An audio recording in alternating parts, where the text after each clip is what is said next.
Hello and welcome back to the FEZ show. And what a week we have had in the world of Formula E, and potentially for all the wrong reasons. My name is Giordmaina, and the big news this week is the departure of BMW and Audi, and that Formula E is in its own crisis, which some people are already batting away. But really and truly, for me, after a day or two to let this information sink in, for me, Formula E could be plunging into a really dark place. Joining me, as always, is the wonderful Edward Hunter and Jack Pickering. Evening, boys. Good evening. It's good to have someone wonderful in a crisis, isn't it, Jack? Yes, it is. It's good to have someone wonderful in a crisis because we need that right now. Because, oh my God, Formula E, I said in my intro, I've had a day or two now to let this sink in, Pico.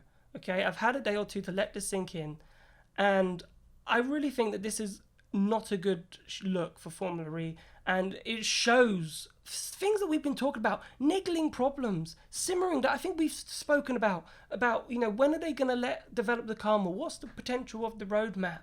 And then for BMW to come out and say that it's like we've exhausted all our options. We can't really do much more. Going into Gen 3 it doesn't look like much is going to change. And we've been questioning this roadmap and what's been going on with Formula E and what the future holds.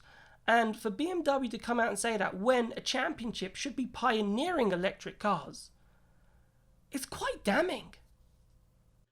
Yeah, well, it came, I think, it came as a massive shock to me. I wasn't really expecting to see that coming out the other night. Yeah, they are two big manufacturers in Formula E.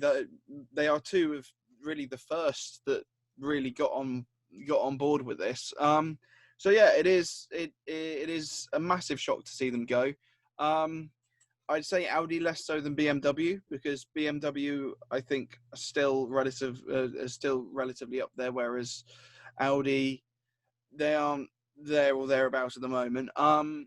But yeah, it was still a shock to see these teams go. I think we'll expect the teams that actually run it. Aside from the factory effort, they're still going to stay in there. But yeah, Formula E is losing two of its manufacturers. Yes, we're only down to 6 now. What are we going to do with only 6 manufacturers on the grid? We should be fine for the moment. However, the fact that these two were in 48 hours of each other is a little bit scary. That both of them, they're not affiliated in any way. If it was Audi and Porsche, they're both part of the Volkswagen group, so it would have been a bit less of a surprise to see the latter go. But yeah, with the fact that both these manufacturers decided to go, it could be really damning for Formula E, 100%. So Ed, what I want you to talk about is the development roadmap, okay, and what your thoughts are on this. And is Formula E going too slow? Because in terms of what they can do, because again, there's still no battery development. And I think, honestly, as a car manufacturer, what is holding back the electric car is the battery. And it's, the most, Alejandro Agag said it himself. The most important part of the electric powertrain is the battery, yet Formula E teams can't go anywhere near it. Those manufacturers want to jump at a battery. They would love to just have a go at it and make one, and then hopefully that could boom the electric market. But that has been so, that has been tendered out for other people. We've got Williams doing it now, which isn't even a car manufacturer. We had McLaren before that at least made some sense that McLaren were doing it. So, what do you think about the roadmap? And do you think Formula E is moving too slowly at this precise moment? Well, on Williams making it, I think it does make sense from Formula E's point of view to go back to Williams because they worked with them before on the Gen 1 battery, and Williams they have worked on 4 other manufacturers like Jaguar. They remember that Williams Advanced Engineering did the flywheel for Audi's hybrid Le Mans car back in the day, and so they do have a lot of experience with advanced engineering. So I don't think that's completely as left field as you make it sound. But yeah, going back to the battery, I think one of the things that Gag was sort of talking about was in recent years really was going towards sort of recharging, sort of wireless charging, and I wonder if maybe they felt that maybe BMW particularly, the way they specifically outlined the tech issues, whether they felt it wasn't happening fast enough, or perhaps they wanted something a little bit different, like maybe perhaps replaceable batteries rather than rechargeable ones, although we know that brings with it its own issues. Interesting, I thought that Audi mentioned that they were going to Dakar and they were going to have an all-electric entry at Dakar, which they've never competed in Dakar before, but they're going to use the motors from the current Formula E car, the Season 7 one, which is the first one that Audi produced in-house. I think Schaeffler were making it before. So yeah, it's interesting. At the moment, Audi have got everything in-house. They have one final season in Formula E, and then they switched to Dakar, and of course going back to Le Mans, which in a way both of those sort of make sense. Whereas I think BMW, more worryingly, haven't announced what they're going to do instead of Formula E. It seems they're just going to focus on their road car side of things. So yeah, it is a little bit worrying. I think especially the timing so close together wasn't great. Andretti seemed very shocked actually by BMW pulling out so soon. So Roger Guras, in interviews with him that I've read, he sounded a little bit kind of, oh, we knew they were considering it. We didn't think it would be so soon that we get that announcement. And so they're basically saying, well, we're either going to continue with BMW in Season 8 because the powertrain's homologated for the next 2 seasons, or we're going to have to go for a custom of a different powertrain from a different manufacturer. So yeah, it'll be interesting to see how that all plays out now. So what I want to just clarify before we move on is that Andretti, the team entry for BMW will still be on the grid next season. So technically Maximilian Gunther and Jake Dennis could still be driving next season per se. I know they're both BMW drivers, but let's just, for argument's sake, they could still be there because it'd be the Andretti team or whoever Andretti partner with next season. Whereas Audi, I think, are completely out the window. That spot is available, so there will be a gap on the grid for someone to jump into. But it's back like the Sauber. When BMW hilariously was at Sauber and they left, and then the team became Sauber. So it's exactly the same with BMW as that situation. But Pico, what I want to sort of talk about is the Gen 3. Okay, and obviously we're talking about this roadmap and we're moving into Gen 3 and we're hoping that there's a step forward. But there's rumblings that there really isn't that much of a step forward. It's not that much of a huge leap as what maybe manufacturers would like going into Gen 3. And, the news story came out that Mahindra Racing has signed up to Gen 3. And I think everybody looked at that on Friday and went, yeah, of course, right? Everyone's going to sign up to Gen 3. Like, why wouldn't they sign up to Gen 3? And then, boom, no BMW, no Audi. So that means everyone has to sign up for Gen 3. So therefore, you've got Mercedes who have been rumbling, who are saying, well, we're still here, but there's still things in place that we want to be checked out before making that commitment to going to Gen 3. And I'm sure that will be the same with Porsche. I'm sure that will be the same with Jaguar, the same with Nissan. All those manufacturers now will be going, you know what, we want some security, some sort of thing that we can, tangible, that we can cling on to and say, yes, this series is going in the right direction. It is worth our time being in here. And if that doesn't happen, then this could just be the start, the simmering of the volcano erupting, and then maybe in a year's time, the full volcano could erupt. Well, yeah, I think with Gen 3, it kind of felt like the right thing at the right time. Obviously, because of this pandemic, car companies aren't spending as much on doing stuff, and that's why we've got this 2-season homologated engine, which is actually a big thing, which is why we're so surprised about Audi and BMW leaving, because their powertrains will last until the end of Season 8, but they decided to pull the plug at the end of Season 7, pun intended. But yes, Gen 3 is going to be not a huge amount different. It's there's going to be 350 kilowatts power instead of 250, we believe. And so yeah, there's an increase in the powertrain, but it is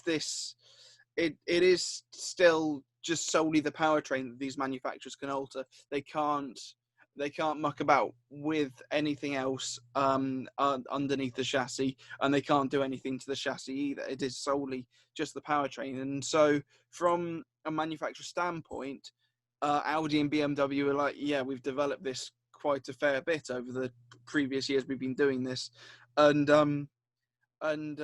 yeah, I think they just thought, yeah, we have done all we can, and so so long, thanks for all the fish. Yeah.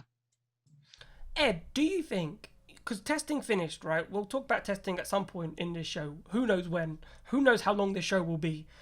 But the final day, they were separated by 7 temps. And coming from this and seeing that 2 teams are pulling out, is a field now separated by 7 temps, and we keep saying at the every it's going to be the most competitive championship ever in Formula E history. Has that actually been a detrimental thing for Formula E? Because is that showing that, these manufacturers, they have maximized pretty much all they can do with the powertrain and what they can achieve, that there isn't that next step, there's nothing really in the future with the roadmap that they can really do to someone to make a big gain. We had the dual motor system with Nissan, which could have changed the game, but it got banned, it got isolated, and I know costs have been a huge reason for that, but there was some innovation, which I think a series like Formula E desperately needs, is innovation, but we stopped it, and then we're like, well, what's the point?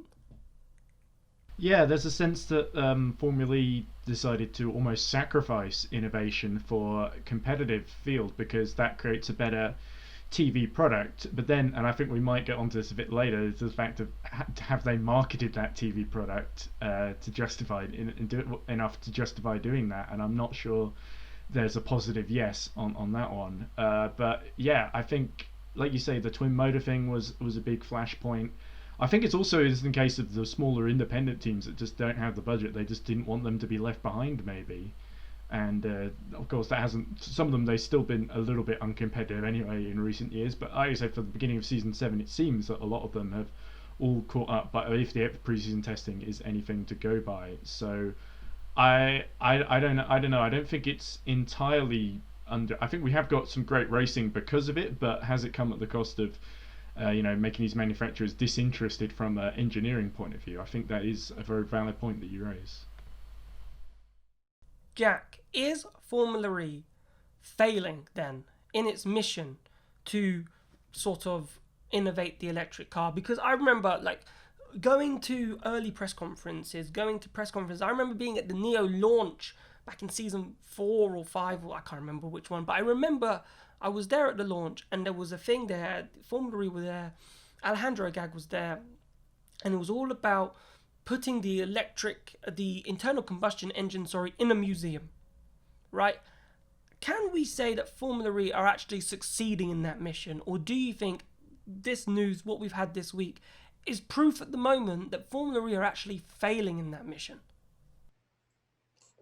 It's a tough one, because the thing is that Formula E is regarded kind of more as a ground for these manufacturers to develop their own equipment, and so that they can put it into their road, into their road cars after.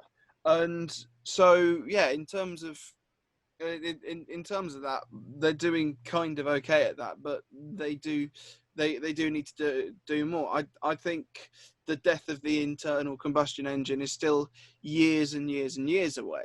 It will probably be next decade. But the thing is, it's just not. It is the future, but it's still not the near future yet. It's coming, and this is where Formula E is. Formula E is making sure that they are prepared, basically, but it's just not really the time yet. So I think they do need to do more and more developing, and the thing is, Formula E are being a bit too restrictive on what they can and can't do. So Ed, my point is there a time limit on Formula E then? This 2030, so in the UK, and it is similar across other parts of the world, in the UK it was 2040, right? We had another 20 years until the internal combustion engine was going to be isolated and no more production cars could be made, for the UK. Now it's 2030. It's been reduced by 10 years. So by 2030, we need to be, and 10 years, it sounds like a million miles away, but in retrospect, it's quite close. So, is Formula E, are we going to be ready by the time? Is the electric car going to be ready by 2030 in order to, take to the road, be reliable in terms of range, and able to actually get people to do massive motorway distances, business calls, everything that a petrol engine and internal combustion engine can do at the moment. Will an electric car be ready? And is that Formula E's job to ensure that we are ready? Yeah, well, I think Toto Wolff was saying this in sort of response to Audi and BMW leaving, that he sort of says that racing is a laboratory, and it sort of shows what you can do when you push this stuff to its maximum. And like I said, we've got certain EV companies are in Formula E that are using it sometimes just like the software or perhaps even the hardware in terms of the motors, reusing it in their road cars.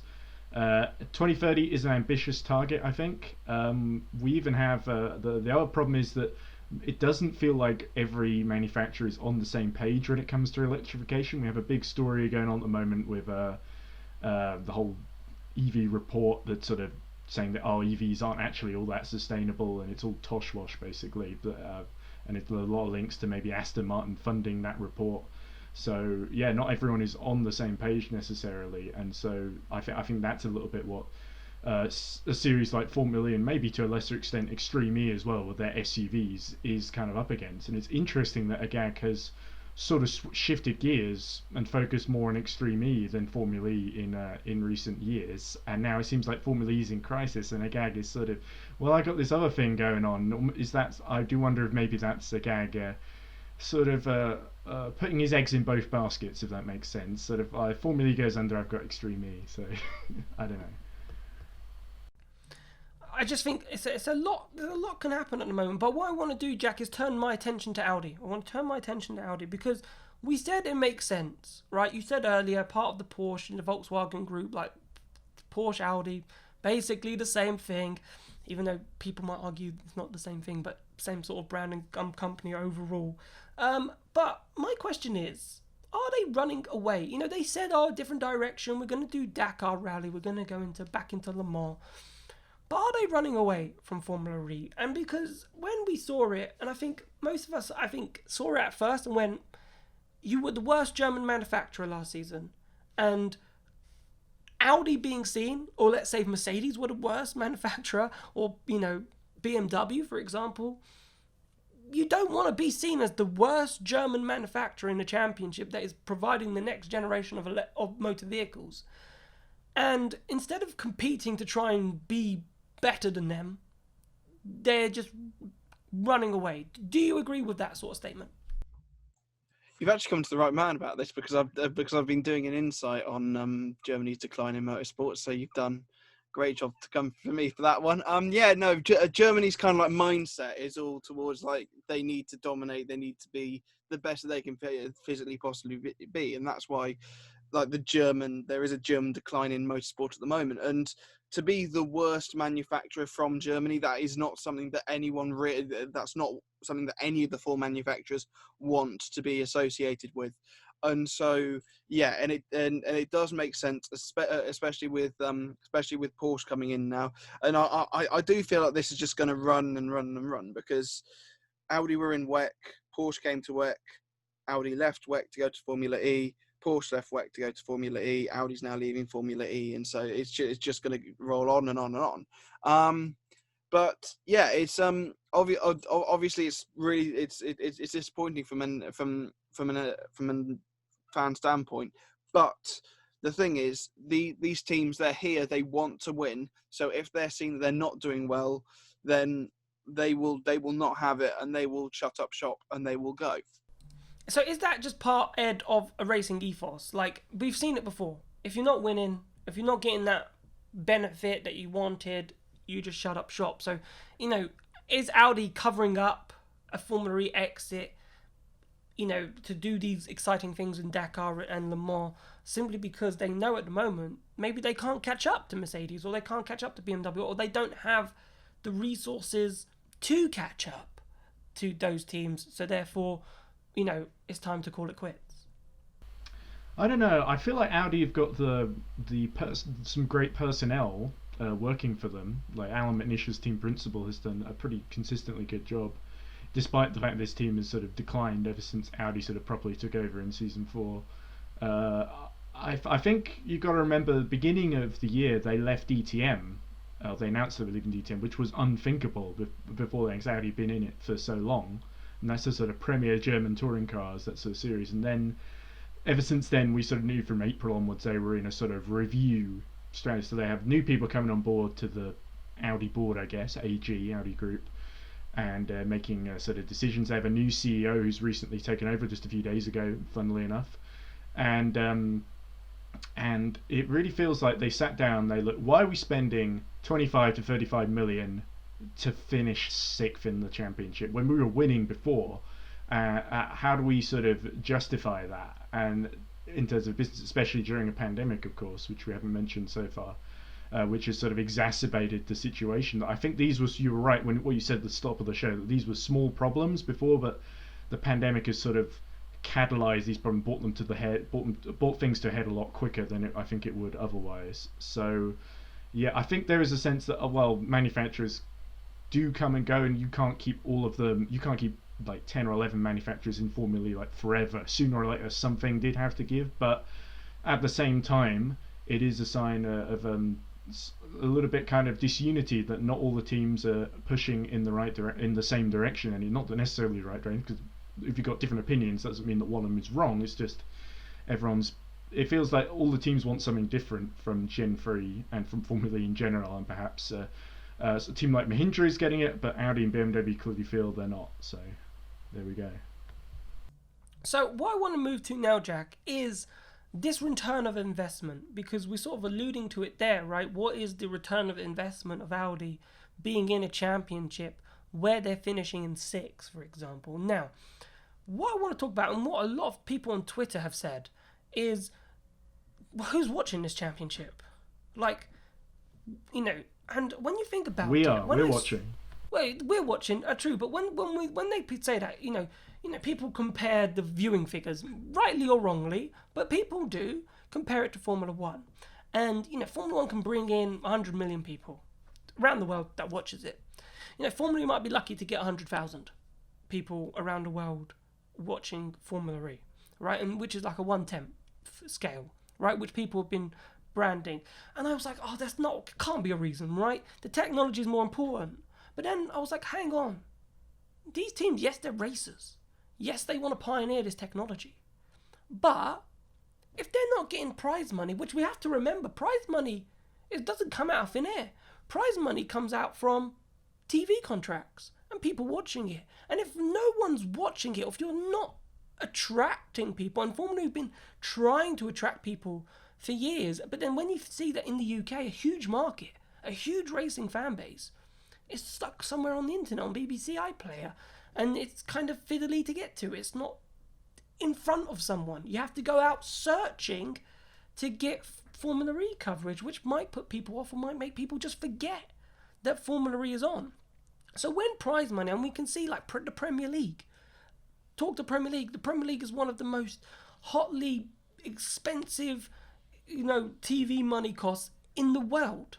Right? Probably up there with Formula 1, probably more than Formula 1, right? And that's why Premier League teams are so rich. It's because the prize money, plus the TV money that they get, is huge. So they can keep running, and then we get these incredible 200 million transfer fees and incredible budgets that they have. Whereas in Formula E, these teams are huge. Mercedes are a huge team. BMW, Audi, they're huge teams that can have the ability to have huge budgets. And could then spend 60 million on a car. Easy. But if they finish fourth or third or even first in the championship and they get 20 million, 10 million, 15 million for winning the championship, then the return of investment is completely gone. And therefore, what's the point of being in a championship when I have to spend X amount of money but not even make a profit at the end of the season? I think you hit the nail on the head there, Jack. But one thing with TV rights, and I think this is one thing that Formula E really haven't capitalised on at all, is that everywhere around the world now, basically, the Formula One is shown on pay TV channels, and this is something that Formula E has failed to capitalise on every single time. it was here in the UK, they've shoved it on the red button. Yes, there was opportunities given to Channel 5 and ITV in the past, but even when it was on ITV4, like Formula E would get maybe a quarter of what the amount of views that there would be for the British Touring Car Championship on the same channel. And the thing is, it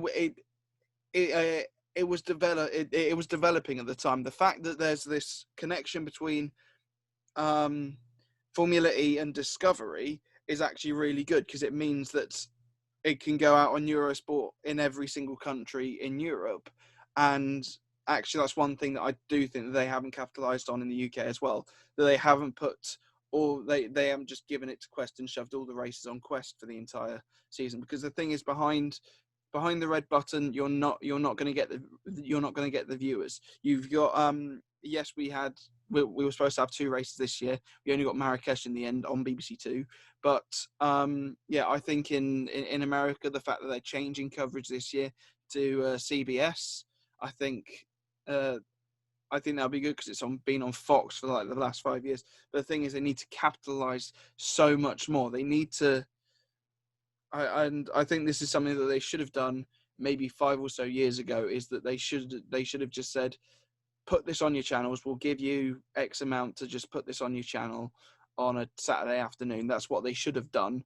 And then once it starts picking up a following, then the bidding war starts between who it is. But I think TV rights is one thing that Formula E have dropped the ball on far too long. And there was a point a couple of years ago where the option for the UK was literally just going to be YouTube. And so the fact that there are, I mean, you could have an anatomy of Formula E and go, there's an issue, there's an issue, there's an issue, there's an issue, there's an issue. Whereas you can still do that with every single motor racing series, but it's just not to the extent that it is with Formula E, unfortunately. My question is, though, Ed, will Formula E ever have the following, because it's such a new motorsport and because it's so out there and because it's so new and innovating, will it ever have the potential to grow, to maybe have an audience of 500,000, 600,000, a million, or 10 million people? Will it ever get there? That's an interesting question. Yeah, I sort of feel like it's a niche within a niche, right? And I don't know, we talked about how it sort of got Formula in the UK over the years has sort of been passed around some of the major channels like a kind of beach ball, and it's not really made too much traction on any of them. I think the thing is that Formula E amongst the general public, and I think this is certainly true in the UK, I'm not sure if it's a worldwide thing as well, but there's a sense that it kind of, even after 7 seasons, it still lacks a sort of credibility that other series seem to have. Especially amongst motorsport fans. Maybe people who don't watch other motorsports don't feel the same way, but there's a sense that, especially towards fan boost as well, it seems to be the real big sticking point that people have. I feel like that's scared away more fans than it's attracted over the years. It'd be interesting if there was a way of measuring that, of course, but I don't have one to hand. The other thing, I get the sense that Jamie Regal and the new CEO of Formula E's taking over from Gag, I get the sense that Formula E's manager, they're sort of in denial about how bad things are, because I read an article by The Race that Sam Smith wrote where he basically said, we found a letter that Regal wrote during Berlin, and it basically didn't seem to mention any of the problems that Audi or BMW were hung up with at all. It seemed to be like, well, we're doing a great job considering all the challenges we got and everything's fine. And you get the sense that they think the audience is growing, but the statistics don't necessarily seem to back that up in terms of TV viewing figures and stuff. So I do think there is concern. There are things they can do. What they've done so far, gimmicky stuff like the Voltage show they did a few seasons ago with just influencers who didn't care about the sport and were just being paid to be there. I thought that, again, was another thing that did more harm than good for the sport in terms of trying to attract new viewers. You got to make sure it has credibility. That's what's important to me. Because if people just think it's a joke, they lose interest. And the last thing I want to talk about, Jack, on this topic is, okay, we're talking about opening up the regs. And obviously that will cause more money, but will that inevitably just cause more damage for the series, because then you're spending more money but you're not getting that much return. So if we were to open up the regs without having the TV audience, then that will do more damage to the series, because that gulf will be there in terms of that investment and teams making much more of a loss, that more manufacturers will pull out. Yeah, it's a risky one, but I think it's a risk that Formula E kind of have to take, because based on what Audi and BMW have done, it's basically the fact that they can't. They've done as much developing as they think that they can / want to do, and that's basically that. And that's it. What they need to do is they need to listen to the teams a lot more.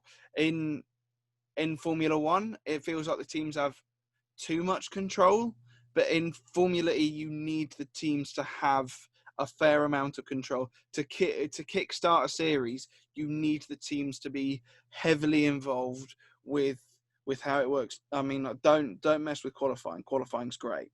That's one thing that I will say. But apart from that, everything around that, get the teams involved, see what they want to do, and just don't run it like a one-man show. I get your point, but just before we wrap up, right, let's just talk about testing very quickly. Obviously 3 days, and kind of a weird 3 days. We didn't get really to know much. I would love to know your just views from testing. Who do you think is quick? Who do you think is struggling? From what you've sort of gathered and all the information and all the research that you guys have done. We'll start with you, Ed. What did you make from preseason testing? Well, unfortunately, we're talking so much about BMW. Gunther was fastest for BMW. It's just a shame that it's somewhat been overshadowed by more recent news. I was looking more at the lap counts, actually, and I just go, Neo 333 are very proud of the fact that they set the most laps of anybody. I think it was like over 330 laps, 335, I think, total, that Blomqvist and Turvey did together. And so that bodes very well for their new untested powertrain. All the rookies did really well. Jake Dennis, another BMW driver, did very well, acquitted himself quite well. Norman Nato really impressed me too. So lots of positive stories that did come out of testing, even if we can't read too much into the order at the moment, in my opinion. Pico, what did you make of testing? Yeah, it's going to be an interesting one. Obviously, we can't read much into preseason testing, as is with basically every series in the world. Preseason testing is preseason testing. It means almost nothing. But yeah, Neo topped the lap count, which was insane. One thing that was really surprising to me is that the Dragons were 2 and 3. So could this be a resurgence for Dragon? Well, we don't know yet. But the thing is with the times in testing is that the entire field from Max Gunther down to Lucas Di Grassi, based on best times throughout the entire testing, is 0.578 of a second. So that's pretty exciting. I'm really, really looking forward to this season. However much racing we get, I'm sure as we go on, the situation around the world will get better, and we'll be able to have these races. I think we will have. I think we'll have a Valencia race and an Estoril race or something like that. But yeah, I think this season, I think it's teed up quite nicely. And also it's quite nice to see Neo. I think Ollie Turvey was 10th in overall in the standings or something. But yeah, everything's so unbelievably close. So yeah, Mahindra, Alexin was 7th. But yeah, Jaguar looked nowhere. Neither do Audi. It's going to be really, really exciting to see who's up, who's down, and it's just going to be a crazy, crazy season. That was, for me, you said it there, Jaguar look nowhere. And for me, that was what I was interested in. All my final day was, what are Jaguar doing? Because they look nowhere. Samba 23rd, but Mitch Evans was like 5th, 6th. So it was really hard to gauge where Jaguar was, because they didn't really do much over the 3-day period, to be honest with you. The first 2 days, I was like, what's going on? What are you running? Are you running at 180 or something? Are you proper sandbagging? Like, what's going on? But boys, that was a hell of an episode. Thank you so much for being on. I really enjoyed that one. Oh, I could tell. See you, Jack. Thank you, guys. Right, so thank you so much for watching. Remember to hit that like button, hit that subscribe button. If you're really enjoying these FEZ shows, then that makes that's a massive help to see your support. And thank you so much for the comments and the kind words that we have been getting over the past couple of weeks from the shows. It's been great to see. Again, if you want to come and join us in our Discord community, all FE topics are chatted about in there. So come and join the Discord group. Thank you so much for watching the FEZ show. We'll be back because we got tons more to talk about. How we managed to fit this in like under 40 minutes, I don't know. But thank you so much for watching. We will see you very soon. Goodbye.